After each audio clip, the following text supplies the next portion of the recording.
This is the Protestant Libertarian Podcast, a project of the Libertarian Christian Institute and part of the Christians for Liberty Network. I really hope that you guys enjoy today's show.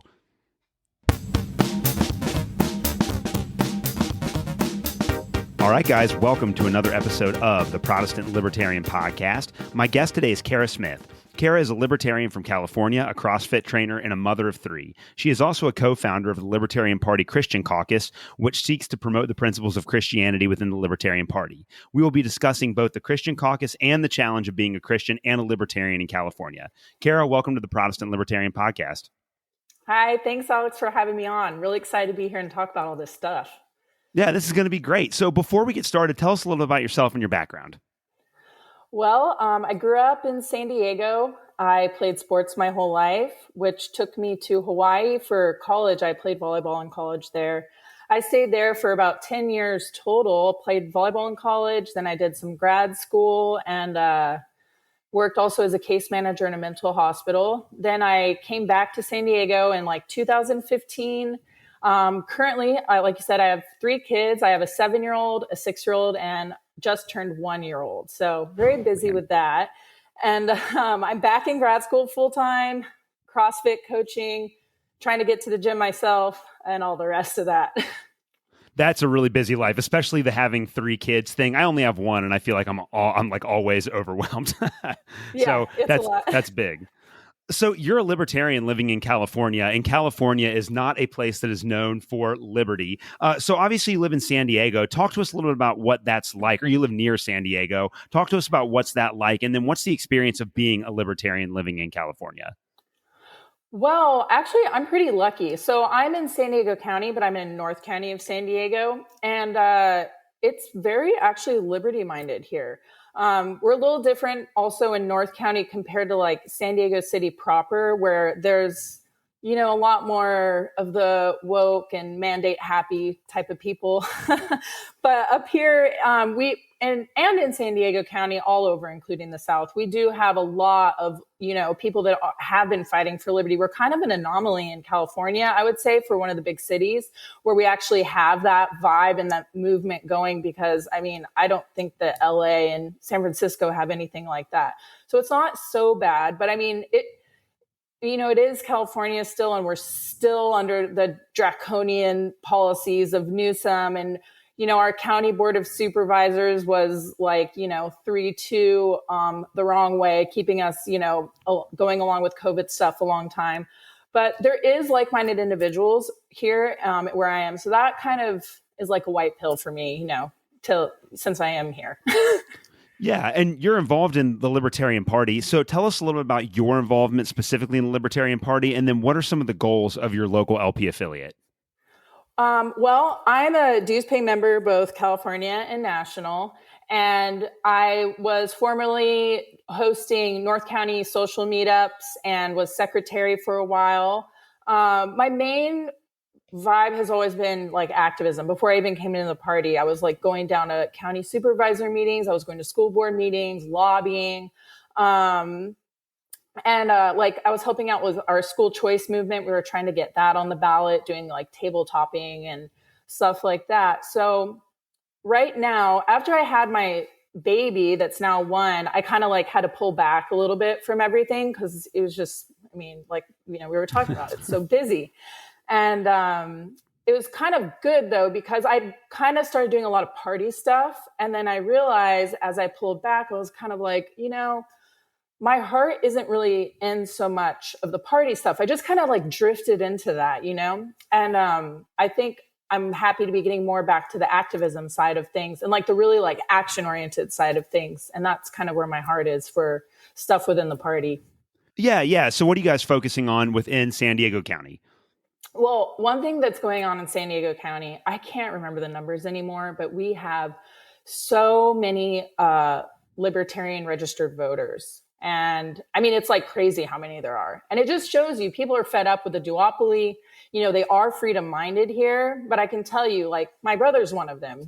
He's been registered libertarian longer than I have, but he's never been, active or anything, just registered to vote. And it's where are these people and how do we get them involved and activated? So a lot of what San Diego's been trying to do has been focused on getting some of those members active. They've been hosting recently like a little get together where they just do phone calls, phone banking, trying to get people that maybe were dues paying members and fell off, try to bring them back in, stuff like that.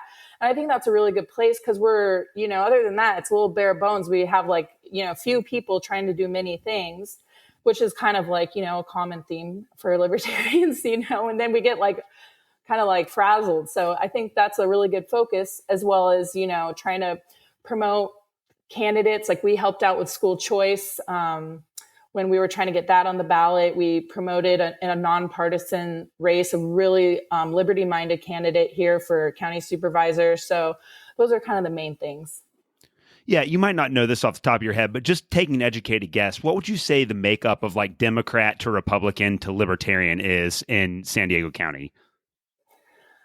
That's a really good question. I could tell you this, though, where I am, it's way more red up in North County. If you go to the city, it's like down in the city is very blue. I mean, I don't know, 70%, something like that probably. And then up here, we might be more 60% red. I mean, when I say it's pretty red, it's still eh. And then we've got a lot of purple areas, but there is a lot of people here that are kind of going in the independent route or nonpartisan route. And people are really fed up. I've seen both Democrats and Republicans that, especially because of the mandates, that have come out and gotten really active and been I voted for this person and they're not doing anything about this and they're mad. So I couldn't tell you what the percentage of libertarian voters is, but I imagine a lot of them are voting Republican or Democrat. Yeah. And the libertarians just tend to orient themselves more towards the Republican Party because they don't really know that there's a third option. Right. Exactly. Yeah, well, that kind of brings me to the next thing that I wanted to talk to you about. You and along with Jacob Winograd, who's one of our other LCI hosts, have created the Christian Caucus within the Libertarian Party. Now, I got involved in the Libertarian Party about 1.5 years ago, and so I'm still new to party politics. And I think a lot of my listeners are new to how it works. They know that there are the political parties, but they don't really know how they work on a mechanistic level. So before we talk about the Christian Caucus, could you explain to my audience what a caucus is? Yeah. Oh, so first of all, I'll just shout out the 3 co-founders that have founded this with me. And that's Jacob Winograd, like you said, Jessica Tewksbury, and Dr. Irene Mavrikakis. And okay. All right. Those 3 are so awesome. It's really great.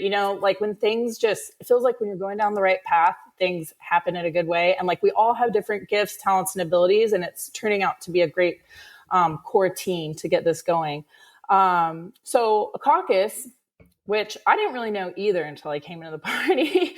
So, my understanding is that it's basically people within the party that have a shared values or goals, and they kind of come together over that. So for us, obviously it's our faith. So we're driven by our Christian faith and where it overlaps with libertarianism. But then there's all kinds of caucuses. There's specific ones, there's broad ones. So for example, specific would be the pro-life caucus, which is, specifically, centering all their activity around pro-life issues. The sober caucus, they're about harm reduction, stuff like that. But then there's also, broader ones like Mises caucus or the classical liberal caucus that kind of have more of these broad scope approaches. And then there's even fun caucuses that are I don't know if they really take themselves serious, if you can look those up on the, what do you call that, libertarian Wikipedia page? I forget, but you can find, there's all this list of all the caucuses. There's one, Ben Weir, who used to be in California. He's in New Hampshire now. He started the emo caucus. And okay. It's, so you can have them from anything from specific, broad, from fun to, really serious. So give us the backstory. What made you want to start the Christian Caucus, and how did the 4 of you guys get in contact with each other to kind of build on this vision? Okay. Well, like I said, after I kind of stepped back when I had the baby and I kind of like let go of all, the things that I was doing, I kind of realized like, I'm not quite where like I want to be. And I realized like, I really think I need to be doing, more stuff that I feel like God wants me to be doing, focus on things that are important to God. That's the kind of things that I should be doing for in the Libertarian Party. So I kind of like poked around. I even looked at the Libertarian Christian Institute. I was like, are they like a group that does this? I was looking all over and I didn't see anybody already kind of doing that. So I thought, okay, well, even if I find just one friend, I don't care.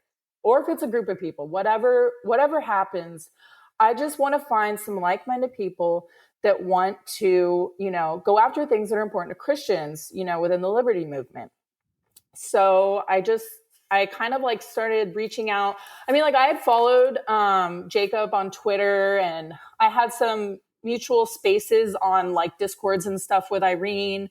And Jessica, I know in real life, she's just a county away from me and is someone that I know.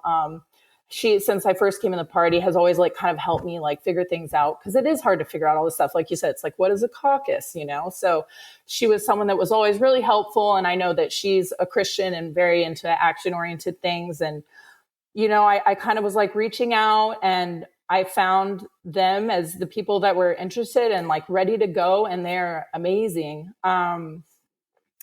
That is pretty much the main thing. I mean, I just wanted to do work where libertarianism and Christianity overlap. And that's it. So between the four of you, how do you guys decide who is responsible for what? Or is it just kind of like a brain trust where you get together and bounce ideas off of each other? Well, we're kind of like developing a platform and stuff.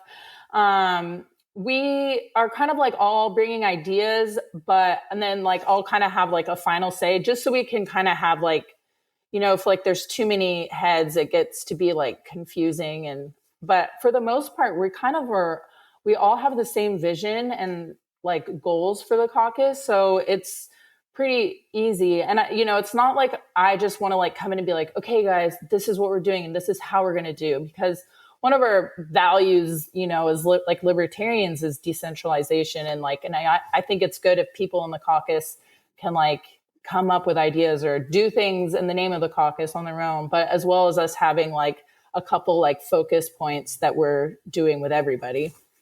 So what are some of the goals and I guess maybe the broad vision of the Christian Caucus? What do you guys want to accomplish with it?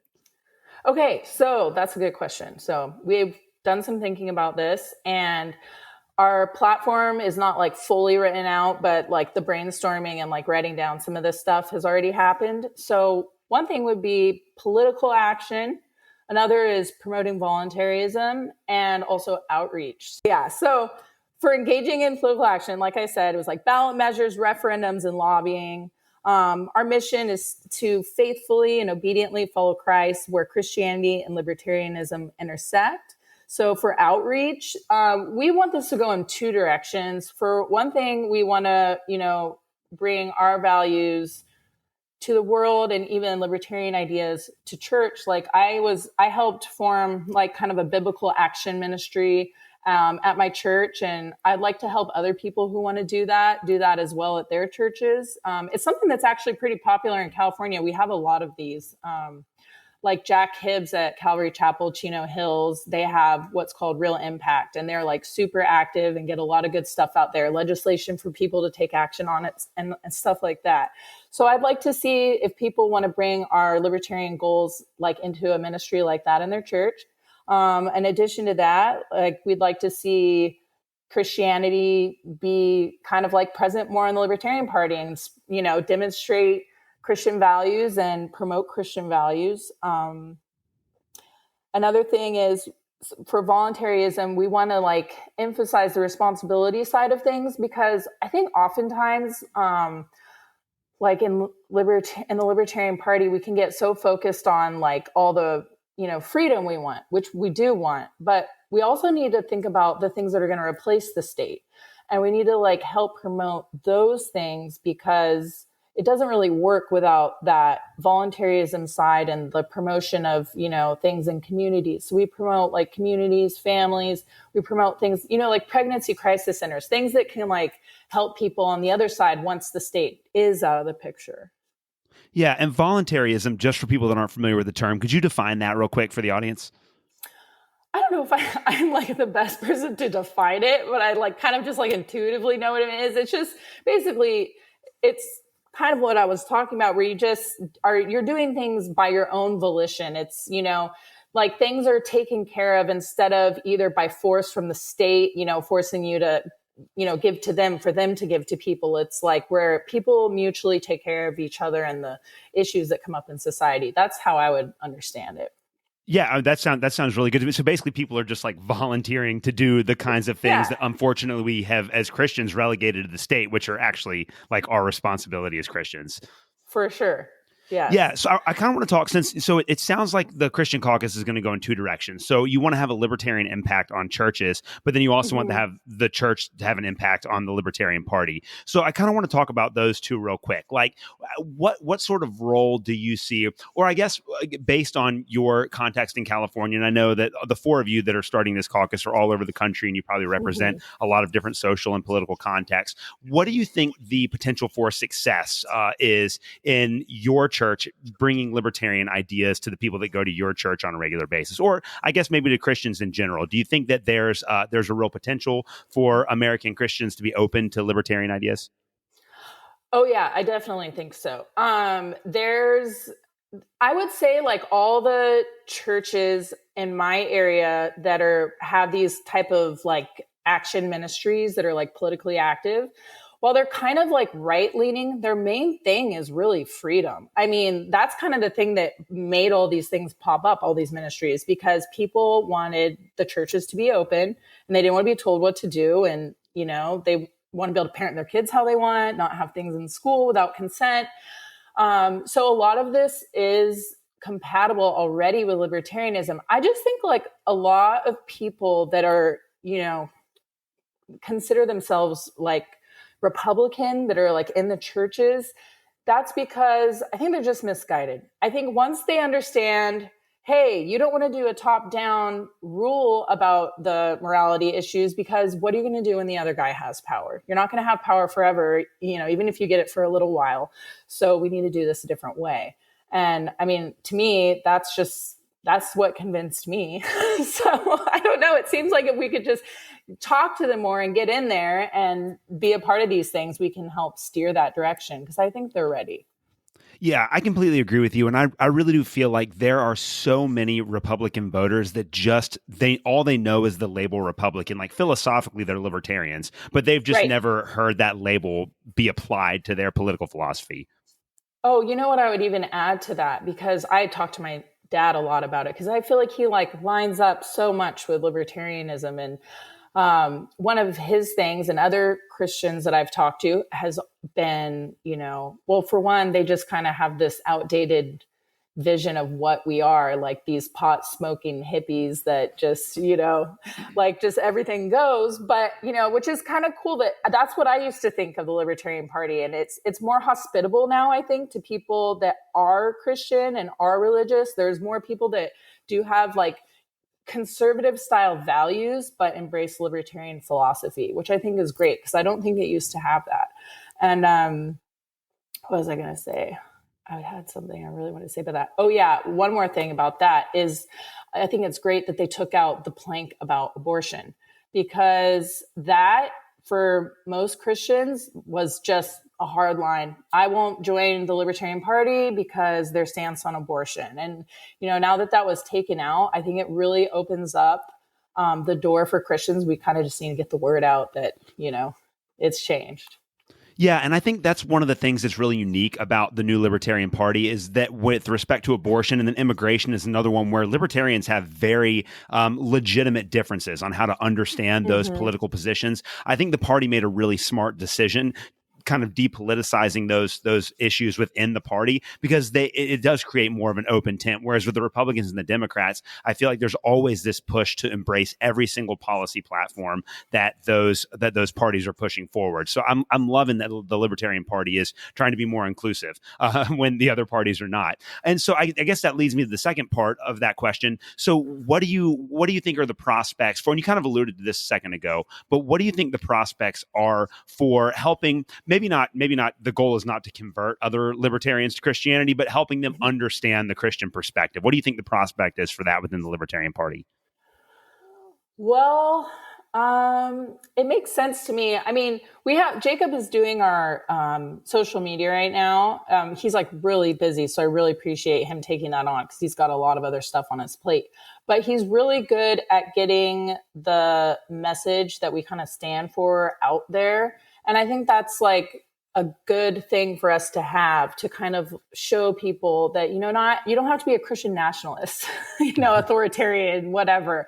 I think it's really important because, that's kind of the thing that's going around right now. Like, Christian people on, Twitter are talking about like, oh, we need Christian nationalism to fix our country. And I think it's really important to have a Christian voice of liberty that's going, no, that's not what we're about. And we're also promoting values that I think are important to a lot of people in the party, especially like we were just saying, there's been kind of like a new, I would say there's been new people with a new feel in the party, and people feel more welcome that might have more conservative views. So I think there is more Christians in the party maybe than there used to be.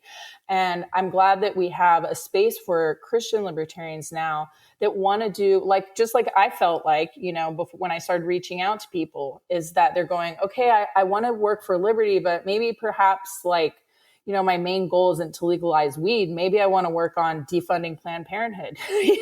So, yeah. I think that there is a lot of people like that. And it's like kind of, there's this energy there for it. And I'm glad that we're here for that.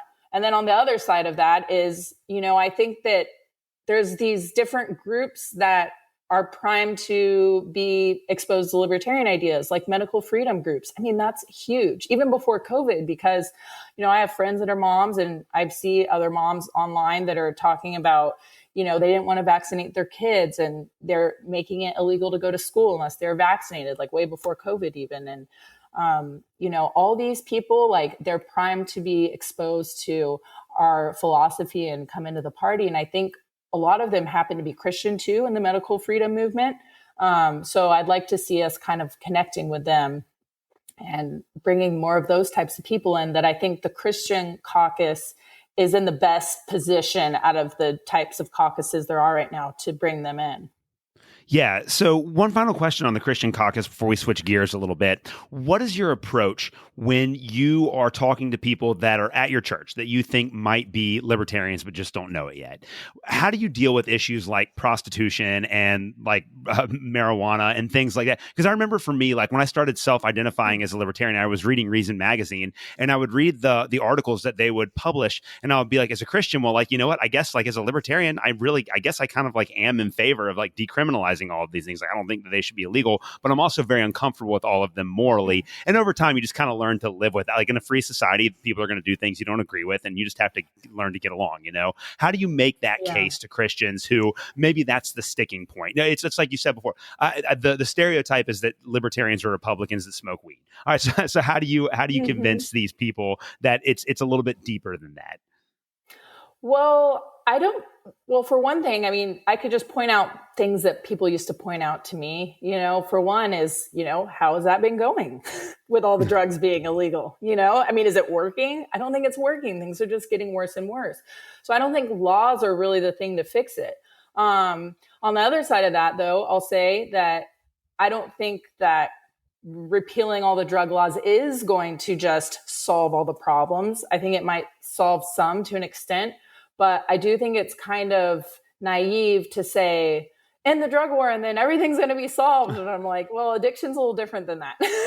Right. So, I think that basically a lot of these are just community root issues. And that's why we want to promote that other side of things with our caucus, with the community and voluntarism and stuff like that. And I think with people in church, like I said, the main thing is just pointing out that it's not working right now the way that we have things. And that just because we're decriminalizing it doesn't mean we're promoting it, and doesn't mean we have to support it at all. I mean, we just think that people shouldn't be locked in a cage. Right, right. That's great. Well, I want to switch gears here a little bit. Like I said, you're a CrossFit trainer and you also played volleyball when you were in college. So how did you get involved in sports? How did you get involved in CrossFit? And why is it so important to you to stay healthy?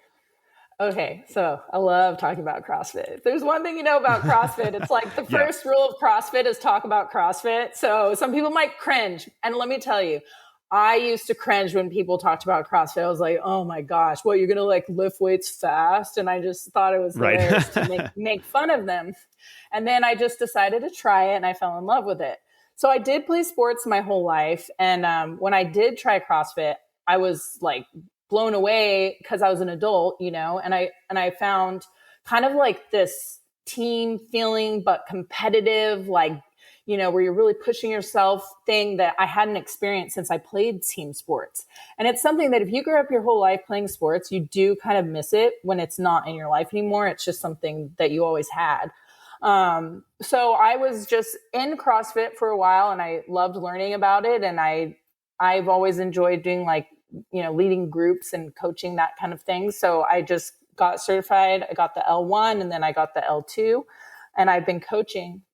And then I would like to share with you, if that's all right. I even like wrote it down because I love CrossFit's idea about health. So they perceive health on a continuum. So it goes from sickness and then it arches up to wellness and then it goes all the way over to fitness. So instead of just thinking you're either sick or you're well, there's a continuum, and even past wellness, you get all the way to fitness.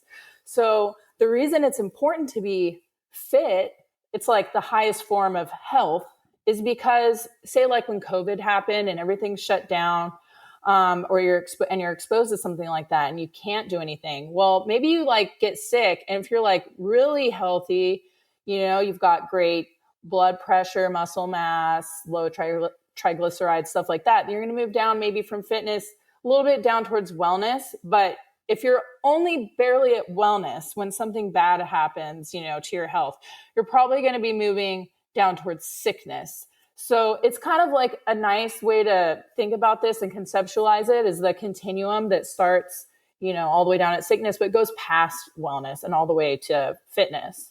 And another thing I will share from CrossFit is diet is really healthy. They actually have a pyramid, and at the bottom of it, the most important thing is your diet. So they have what they don't have like a diet they prescribe, but they have what they call a food mantra. And I'll just read it to you real quick. It's eat meat and vegetables, nuts and seeds, some fruit, little starch, no sugar. Keep intake to levels that will support exercise, but not body fat. Boom. And then do that. Yep. Hard to do, but it's like, you know, it's simple. So, that's kind of like CrossFit's take on health. And I definitely subscribe to their style. Yeah, no, that's great advice. And I actually had not done CrossFit until I think it was back in the fall. I'm very much into like health and wellness and functional medicine and all of that kind of stuff. And so I've been exercising by myself in my basement and running for years and years and years. But our pastor's wife, or I guess at our church, our pastor, we're friends with them and his wife, and they had like a bring your friend to CrossFit day. She's very involved in CrossFit and it's like completely transformed her life. So I went with her one morning and did CrossFit before work, and I really liked it. Like it was awesome. It's a great way to work out. And it's like you said, there's something about having that like teamwork and that accountability that's just really great. And so I know that like, you know, there's a stereotype, like how do you tell if someone is in CrossFit? Well, don't worry, because they'll tell you, you know, there's all those stereotypes about it, but it is really transformative. And I think it's really powerful for that. So that leads me to my next question here. You were in California during COVID, and I remember the very beginning of the pandemic, like right in early March, there was maybe 4 days where the public health establishment was telling people that they needed to get healthy and go outside and get sunlight and take care of themselves, and that might help. And then that just all went out the window. So being a healthy person who's committed to exercising and committing to working out, how frustrating was it for you being in a state where they constantly told you that that did not matter during COVID? Yeah, that was pretty backwards, wasn't it? That was terrible. Yeah. I mean, even things such as like getting vitamin D, I know they were finding that that was like a major, factor as people were vitamin D deficient that ended up in the hospital with COVID. Obesity obviously was a high risk factor for COVID. And yet they're saying like, we got to close down gyms. We got to close down beaches. They didn't even want us outside at all. In California, they were trying to arrest surfers. I'm going, how are you going to get COVID on a wave, man? So, Right. I mean, it was beyond frustrating. And I think like, the worst part was like how long they dragged it on. And, especially here, we go to Iowa in the summers and, they got back to regular, I mean, pretty quick. And like, they had no idea how good they had it. Cause over here, it was like just constant. And, they'd let us back out for a little while and then we're back inside. And then next thing we know, it's like you could only eat outside and then masks lasted forever. And it was just terrible. So, and like I was just telling you about the CrossFit, health and wellness continuum, it's like the one thing we should have been doing during COVID was maintain our health, maintain our fitness levels and our wellness levels. Because if you are going to get sick, you do want to be as far towards the fitness and health end of that spectrum as possible so that it doesn't knock you down as far. Yeah. And I had a couple of weeks ago, another Libertarian Party member, Wendy Massey, on my show to talk about holistic health and nutrition. And she runs like a holistic health clinic and everything. And that was the point that she just made over and over and over again is that during the COVID pandemic, they got the response completely wrong. Like the foundation should have been get your life in order, exercise, eat good food, make sure you're getting plenty of nutrients, go outside, not just you're going to wear a mask. And then when we get these drugs, you're going to take them and that's going to make you safe. Did you feel like, again, as someone who's really involved in like exercise and things like that, did you find it was hard to convince other people about that during COVID? Or do you think based on where you're at in San Diego County that there were a lot of people that were receptive to that? That thought we should be like outside and active still? Yes, or yeah. That, yeah. I mean, I would say like at first people were, not everybody, but a lot of people were a little intimidated. I mean, they were showing us those images of Italy, when COVID hit there and they're like, oh, people are dying in the streets. And, people were a little nervous, but then it got weird because, everyone's, it's coming. And then nothing was really happening. And then we're like, all right, well, now what? Like, why are we still just sitting in here? Like, wait, how long are they going to keep us in here? But, I would say it took a little while in California for people to start kind of getting upset and start fighting back, breaking the rules and all of that. But, we had groups pop up like Reopen San Diego, that were like suing over the mandates. We had a lady, Sharon McKeenan, who's awesome, that she started a group called Let Them Breathe, which was for having masking only be optional for children in the classroom because, I mean, it was just terrible. That just really upset me. They were masking the kids. And so people were kind of like open to, fighting stuff, but it did take a little bit. So you have 3 kids. That's like actually the perfect segue to my next question because you have 3 kids and I one of them is school age, right? Or do you have 2 of them that are in school? 2. I have kindergarten and second grade right now. Okay. And so your second grader started kindergarten because my daughter's in second grade as well. So your second grader started kindergarten during the pandemic. Did you send them to public school, private school, homeschool? How do your kids get an education? Okay, so for my son, he was going to be in kindergarten that year, but he was going to be like he missed the cutoff by 2 weeks. So he's, on the youngest side of the grade. And we were going to have him go, we're not Catholic, but there's a Catholic school that was like the most affordable for us. So we were like, well, at least it's Christian. It's, God is going to be normalized and in school and all that kind of stuff. And, they wouldn't have all the weird stuff we're trying to avoid in public schools. So we had signed him up for that. But then when COVID hit, we're going, well, this is kind of already going to be a stretch to afford. So let's just keep him out and then put him in first grade next year. So that's what we did. But in first grade, they still had weird, like procedures for if a student had COVID in the class. So they would like get sent home for a week at a time if one student, was positive. And I remember one day I went and I was like watching his Zoom and what he was doing. And it was just like, yeah, it was ridiculous. I know like a lot of people have talked about that, how when the parents saw the Zoom, and for me, it wasn't really the content for his class that was bothersome, but it was more just, I go, is this what you guys do? You guys spend most of your time just in transitions, waiting for people. And, he would get so bored sitting there as he'd finish the problem. And I just finally go, Jared, just do the next problem. Because I was going, what is it? He's just sitting here.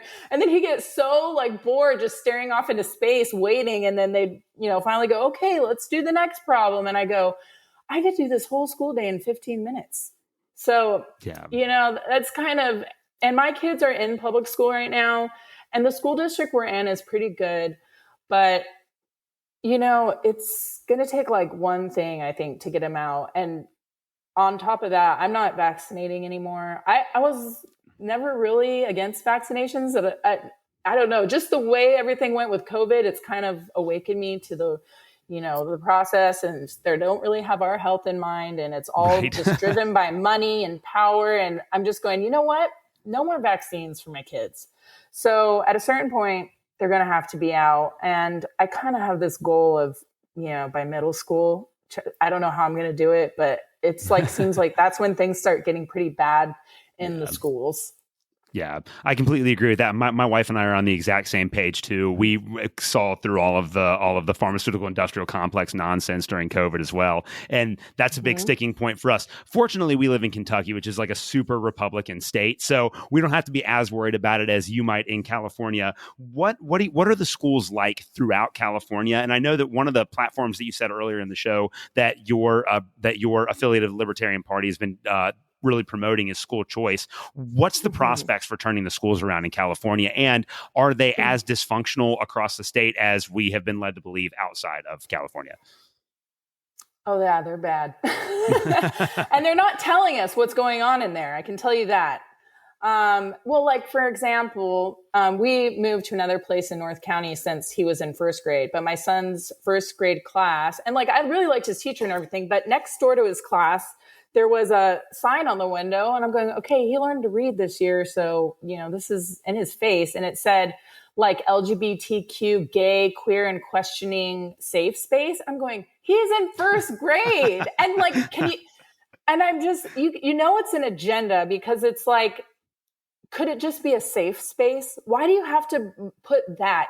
Kids are so impressionable. My brother's a middle school PE teacher, and he even talks about, like one time they had a suicidal, ideation assembly to learn about signs of, someone who's suicidal. And he goes, after that, you wouldn't believe how many kids were suddenly suicidal. Yes. And, and it's just like you give them a suggestion and they just take it. So I think that, I don't really like that. And honestly, there's a lot of people fighting to get good people on school boards all across San Diego. I know, like, we've been trying really hard. But the problem is it's just so hard. And there's a lot of like progressive types who come out in full force, and the schools are captured, and the admin and up just by these like kind of woke ideologies. And it's very much an uphill battle. The one thing I would say though is like, it's worth it to fight, because what are you going to do? I mean, you have to. You can't not fight. You're not going to outrun it. I mean, I know a lot of people, including family, have like left the state to other states, but guess what? It's coming everywhere. Everything trickles out of California eventually. And on top of that, like whether or not my kids are in public schools, I do want to make sure that I'm fighting for the people in public schools, because those are going to be voters. Those are going to be citizens of our community. And it's really important that we kind of like help promote a good education for them as well. Yeah, I know California is really progressive, but I know that there are also a lot of progressives that were really turned off on some of the radical progressive, policy pushes in education because of COVID. Do you see there being a space within California for some of the progressives maybe turning on the education establishment and saying that they want something better for their kids? There's some. Yeah, there's some, yeah, like I said before, like there is like, Democrats who have kind of gone, wait a minute, this party has left me, but there's a lot of people that have really been sucked into this ideology. Like when I go to school board meetings, I mean, it's just interesting. I was at one last month about getting a book off of the shelf that had, I don't even know how to say it without sounding I don't want to say it on a nice podcast like this, but I'm going, this is on an elementary, or it might've been high school, but I'm going, it was like pornographic and it had like adult to minor things in it. And, people are going, you're trying to erase trans people. And we're going, no, we just want to have a choice over explicit content. No matter if it's gay or straight or whatever, like that should be a parent's choice. Like we're responsible for our children. Like even the state would agree that if something bad happened to our kids, we're the one that gets held responsible. Even if they're at a babysitter's house. Well, you chose the babysitter. So I feel like that at school, like, wait a minute, you guys, like we're the parents here, not you. These are not your children. And we want to make the decisions. Yeah. Is there a chance that school choice is going to succeed in California? Oh, I hope so. It's funny. There are libertarians that push back against school choice, but I like grilled the guy who's the chair of the San Diego school choice. I don't know what you call it, movement or whatever, but he's a libertarian and he really convinced me that, yeah, there could be flaws. Yeah, maybe eventually they could clamp down on it as well, but it's like the best thing we have right now. And in other states, it's always had positive benefits. It brings up all the schools because competition is good. It's healthy. It makes things better. I think, it didn't do very well on the last go around when we were trying to get it on the ballot. We didn't get enough signatures. However, I think that it's one of those uphill battles that you just keep kind of like trying to go uphill. And, so maybe that last time it was a stepping stone, like more people got exposed to it. Maybe we planted some seeds and then maybe next time we get more signatures. I mean, this is not for the faint of heart. This is not something you go out and win one time. Right. And I think I'm a public school teacher too. I teach 7th grade at middle school in Kentucky. And that's one of the reasons why I'm a libertarian. My experiences working in the public schools have convinced me that these government systems just don't work. And so I think there are a lot of libertarians that have this idea that I think is correct, that in an ideal system, all of our schooling would be completely privatized. And I do think that would be a much more efficient and effective system than actually give parents the option to choose the kind of educational agendas or the educational curriculum that they want for their students. I think that'd be great. And a lot of libertarians, they make the goal just complete privatization. But the reality is we have a monopoly of public schools in this country, and we're just not going to get there realistically unless we start taking minor steps. And so I really do think that it's things like, these backpack bills, these school choice bills, these are the kinds of steps that we have to take in order to achieve that goal of actually having education freedom one day. You can't just, it'd be nice to wave a magic libertarian wand and get rid of all of these institutions, but it's just not going to happen. Right, for sure. Yeah, you kind of just have to take ground as much as you can, even if it's just starting to plant the ideas. Because even if school choice isn't succeeding, maybe people are going to be woken up a little bit and think like, well, wait, what is my local school doing? What is going on there? How is money being spent? What are they teaching in the curriculum? So, we got to just push hard, and then like any ground we get in whatever way it comes for that, we got to take it. Yeah, I love it. You guys have a lot of great stuff going on with the Christian Caucus. How can people get involved? Okay, so I wouldn't be true to my action-oriented thing if I didn't add in a call to action for anybody who cares to. So if you don't mind, I'd like to share with you. One thing is there's a bill right now that was introduced by Congresswoman Boebert, and it is to defund Planned Parenthood. So I would love if anybody listening that feels like called to do so, to call their legislators, find out the status of the bill. It was introduced and in the Health Committee in January, and it hasn't moved since. So I would recommend that if anybody can, to call and find out about that and support it with your representative. The one other one that I will say is Jessica Tewksbury, one of our co-founders. She just went to, I think it's called the Food Freedom Festival, and Thomas Massey was speaking there, and he has a call to action. So via her and the festival she went to where Massey was speaking, I would like to ask people to support the Prime Act. So you can find a representative and call them or write to them an email to get them to support the Prime Act. And I'll leave you with those two for calls to action, and I'll let you know how to get in touch with us. So our main social media right now is Twitter, and it's at LP Christ Caucus, LP like Libertarian Party, at LP Christ Caucus. We do have Facebook and Instagram like kind of there. We haven't gotten super active with it yet. Everything's been happening so fast. So we're trying to just like layer in all these things. But Facebook, we are Christian Caucus LP. And on Instagram, we are at Christian Caucus LP. We also have a Gmail, if you would like to email us there, at caucuschristianlp@gmail. And we do have our domain name, and we're going to start getting our platform up onto our website soon. So you can use this for future reference. It doesn't have really anything going on yet, but we are going to be christiancaucuslp.org for our website. Perfect. Well, Kara Smith, this has been a great conversation. Before I let you go, how can people get in touch with you in particular?